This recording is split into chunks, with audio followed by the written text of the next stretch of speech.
दोस्त के साथ हुई, जो कि अब इस दुनिया में नहीं है। मेरी दोस्त का नाम काव्या था। अपने नाम की तरह स्वभाव की भी बहुत अच्छी थी।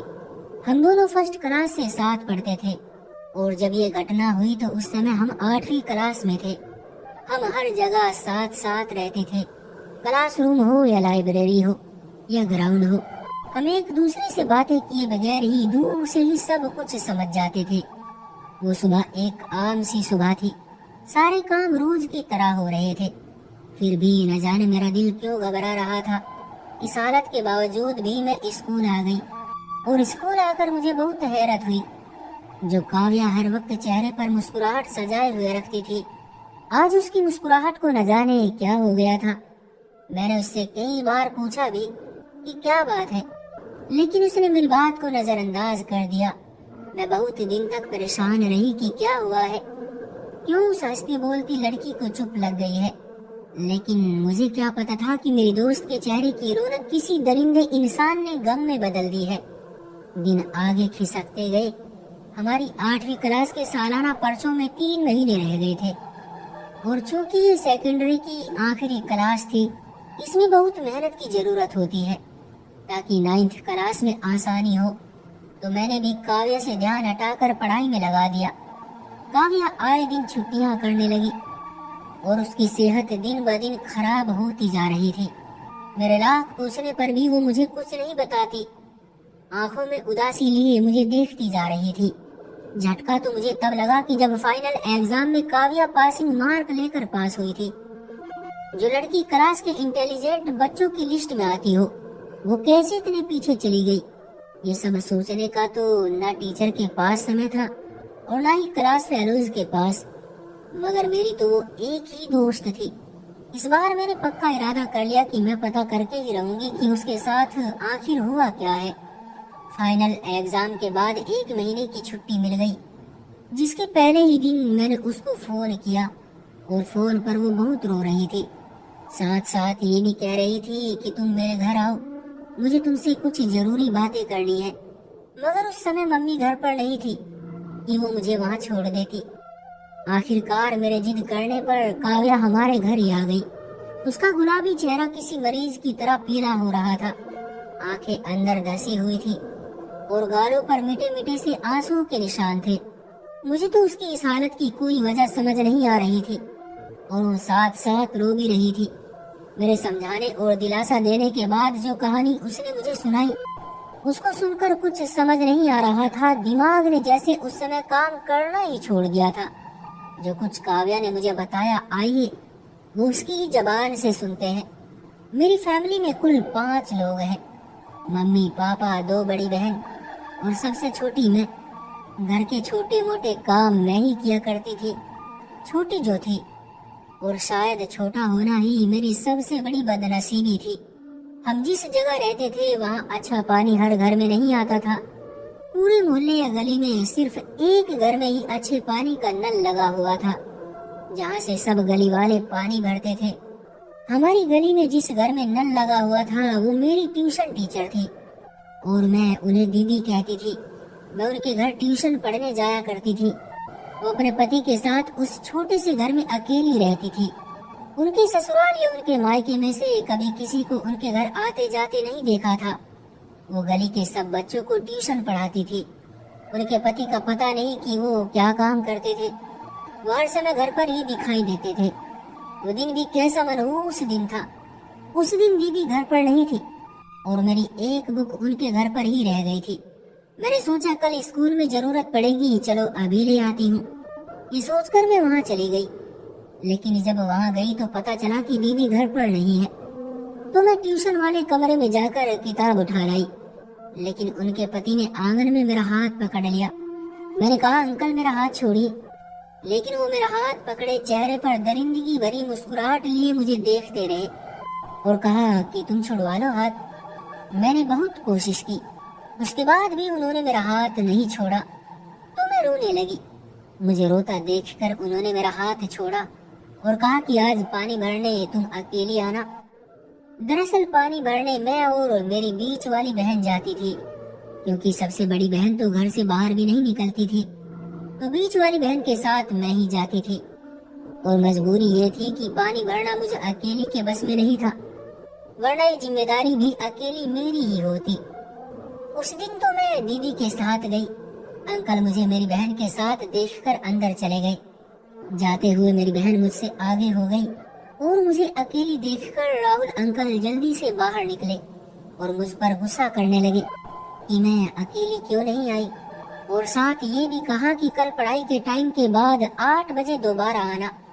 अगर मैं ना आई तो मेरे घर आकर सबको कह देंगे कि मैंने उनके घर चोरी की है और वो मुझे पुलिस के हवाले कर देंगे। उस रात मैं घर आकर बहुत रोई थी। मम्मी और बहनों को लग रहा था कि मेरी तबीयत खराब है, इसलिए मैं रो रही हूँ। उन्होंने ये जानने की कोशिश ही नहीं की कि असल में मुझे हुआ क्या है। उसके बाद मेरी बदकिस्मती शुरू हुई। अगले दिन भी ट्यूशन की छुट्टी थी और मेरी तो मजबूरी थी कि मुझे रात के 8 बजे वहाँ पहुँचना था। जब डरते डरते वहाँ गई तो अंकल मुझे फौरन अंदर ले गए और मुझे अजीब नजरों से देखने लगे। मैंने उनसे कहा कि आपको क्या काम है। मुझे उन्होंने थोड़ी देर तक रुकने को कहकर कंप्यूटर ऑन किया और मुझे कुछ फोटो दिखाई। जब वो फोटो मैंने देखी तो मैं रोने लगी, क्योंकि वो थी ही ऐसी। उनमें मैं अंकल के साथ ऐसी हालत में थी कि उनको देखकर तो शर्म के मारे मेरी जबान ही बंद हो गई। फिर मैंने कहा, अंकल ये सब तो गलत है, मैंने तो ऐसा कुछ भी नहीं किया। उन्होंने कहा, मुझे पता है, लेकिन अब जो मैं कहूँगा और तुमने वो नहीं माना तो मैं फोटो तुम्हारे घर और मोहल्ले वालों को दिखा दूंगा। ये सुनकर मैं डर गई, तो इसलिए मैंने किसी से कुछ नहीं कहा, यहाँ तक कि तुमसे भी नहीं। और फिर यही बात मुझे डराती रही कि अब क्या होगा। और फिर ठीक 1 हफ्ते बाद दीदी की दोस्त की शादी थी, तो दीदी उनके घर 4 दिन के लिए चली गई और जाते हुए पढ़ाने की जिम्मेदारी अपने पति को दे गई। फिर वो 4 दिन तक मुझे जल्दी बुलाते रहे। मैं अपने घर वालों को बार बार कहती रही कि दीदी घर पर नहीं है, मुझे ट्यूशन नहीं जाना, लेकिन मेरे घर वाले मुझे जबरदस्ती भेजते रहे। राहुल अंकल सब बच्चों को छुट्टी देकर मुझे सबसे आखिर में छुट्टी देते और उस समय उस घर में हम अकेले होते। वो राक्षस का रूप ले लेते, यहाँ तक कि काव्या हिचकियाँ ले लेकर रोने लगी। मैं भी उसके साथ बहुत रोई थी। उसके साथ डर भी लग रहा था, क्योंकि ये सोचकर ही कपकपी छूट रही थी कि कोई ऐसा कैसे कर सकता है। मैंने काव्या को चुप किया और फिर उसने कहना शुरू किया। उन 4 दिनों के बाद जब भी दीदी कहीं जाती तो मुझे बुला लेते और मेरे साथ फिर वही हरकतें शुरू कर देते। मैंने कई बार अपने घर वालों को ये बात बताने की कोशिश भी की, मगर डर के मारे ना बता सकी। मगर उनसे ये जरूर कहती थी कि मुझे अब ट्यूशन नहीं जाना, मुझे दीदी के घर ट्यूशन नहीं पढ़ना, लेकिन मेरे घर वाले मुझे जबरदस्ती दीदी के घर भेज देते। अब तुम बताओ मैं क्या करूं? मम्मी और बहनों को तो अपने कामों से ही फुर्सत नहीं है कि मेरी तरफ भी ध्यान दे। मुझे कुछ समझ नहीं आ रहा है और साथ में डर भी लगता है। तुमसे ये बातें इसलिए की है कि तुम किसी को बताओगी नहीं। अगर मैंने कुछ भी किसी से कहा तो वो सबको हमारे फोटो दिखाकर कहेंगे कि मैं खुद उनको ये सब कुछ करने के लिए कहती थी।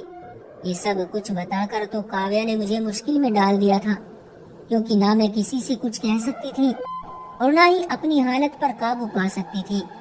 काव्या तो यहाँ तक बताकर चुप हो गई और समय भी बहुत हो गया था, सो वो अपने घर चली गई। मैंने उसे कहा कि अभी तुम घर जाओ, कल मैं तुम्हारे घर आती हूँ, वहाँ हम मिलकर कुछ न कुछ सोच लेंगे कि हमें क्या करना है। मेरे ये कहने से वो घर चली गई, लेकिन शायद किस्मत को कुछ और ही मंजूर था। मेरे दादा कई दिनों से बहुत बीमार थे।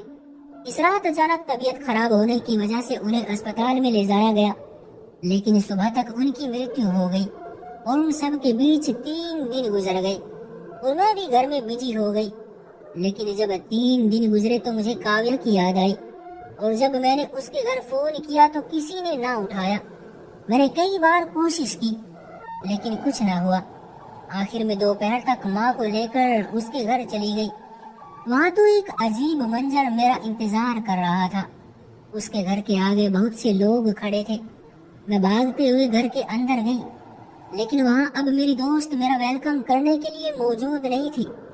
पिछली रात दिमाग की नस फटने की वजह से वो इस दुनिया से जा चुकी थी। सब लोग हैरान थे कि अचानक से काव्या को हुआ क्या है। यहाँ तक कि उसकी माँ भी बेखबर थी। ऐसा कौन सा सदमा था जो उसने इतना दिमाग पर स्ट्रेस ले लिया था। लेकिन ये बात मेरे अलावा कोई नहीं जानता था।